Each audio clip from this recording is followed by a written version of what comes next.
Assalamualaikum warahmatullahi wabarakatuh. Hai Ahi, Uhti. Selamat datang di channel Perindu Surga.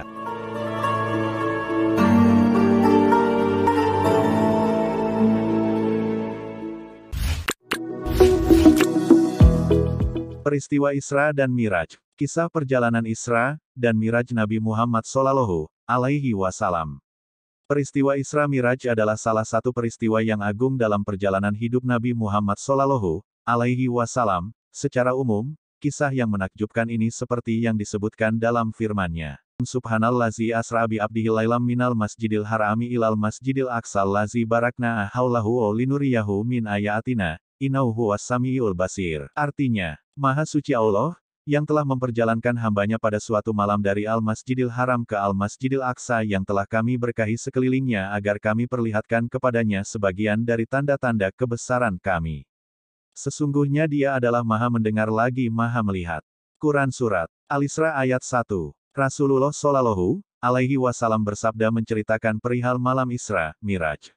Atap rumahku terbelah ketika saya berada di Mekah dalam keadaan antara tidur dan terjaga. Lalu turunlah Jibril, alaihi salam dan membelah dadaku. Kemudian dia mencucinya dengan air zam-zam, lalu dia datang dengan membawa sebuah baskom dari emas yang penuh berisi hikmah dan iman, lalu menuangkannya ke dalam dadaku, kemudian dia menutupnya, dadaku. Kemudian didatangkan kepadaku burak, hewan putih yang panjang, lebih besar dari keledai dan lebih kecil dari bagol peranakan kuda dengan keledai. Burak mampu meletakkan telapak kakinya di ujung pandangannya. Maka saya pun menungganginya sampai tiba di Baitul Maqdis, lalu saya mengikatnya di tempat para nabi mengikat tunggangan. Kemudian saya masuk ke masjid dan salat 2 rakaat kemudian keluar.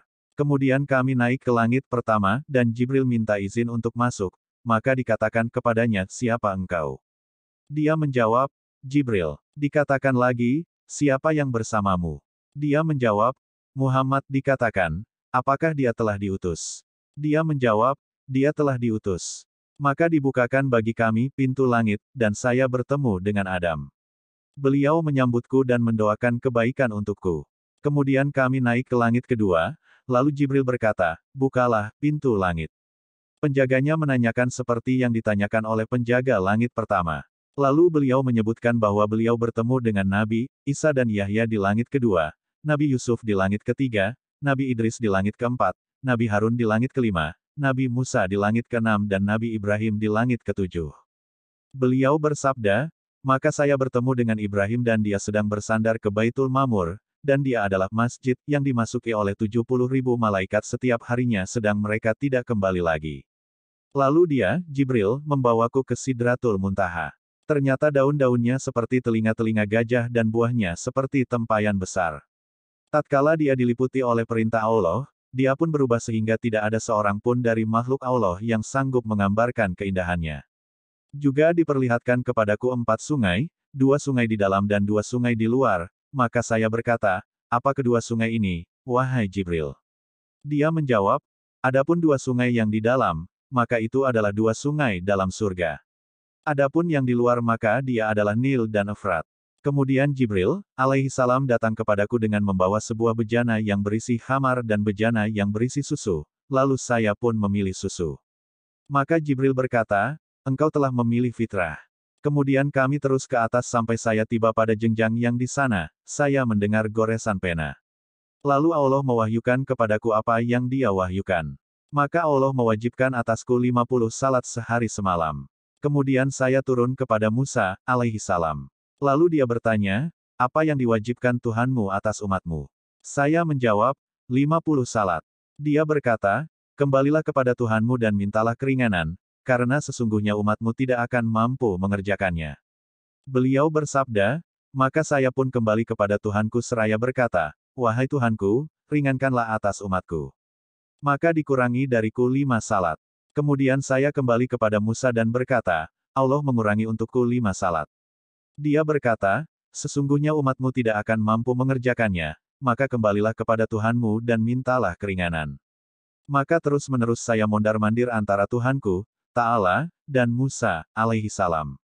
Sampai pada akhirnya, Allah berfirman, wahai Muhammad, sesungguhnya ini adalah 5 salat sehari semalam, setiap salat pahalanya 10, maka semuanya 50 salat. Barang siapa yang meniatkan kejelekan lalu dia tidak mengerjakannya, maka tidak ditulis dosa baginya sedikit pun. Jika dia mengerjakannya, maka ditulis baginya satu kejelekan. Kemudian saya turun sampai saya bertemu dengan Musa, alaihissalam seraya aku ceritakan hal ini kepadanya. Dia berkata, kembalilah kepada Tuhanmu dan mintalah keringanan, maka saya pun berkata, sungguh saya telah kembali kepada Tuhanku sampai saya pun malu kepadanya. Kemudian saya dimasukkan ke dalam surga, ternyata di dalamnya ada gunung-gunung dari permata dan debunya adalah minyak wangi. Peristiwa ini menunjukkan keutamaan Nabi Muhammad Shallallahu Alaihi Wasallam di atas seluruh nabi dan rasul. Allah adalah zat yang maha tinggi, tinggi sifatnya dan tinggi zatnya. Mengimani perkara-perkara gaib yang disebutkan dalam hadis di atas, seperti Burak, Miraj, para malaikat penjaga langit, adanya pintu-pintu langit, Baitul Mamur, Sidratul Muntaha beserta sifat-sifatnya, surga, kolam pena, yang menuliskan takdir, dan selainnya, tingginya kedudukan salat wajib yang 5 waktu. Allahu alam, semoga bermanfaat.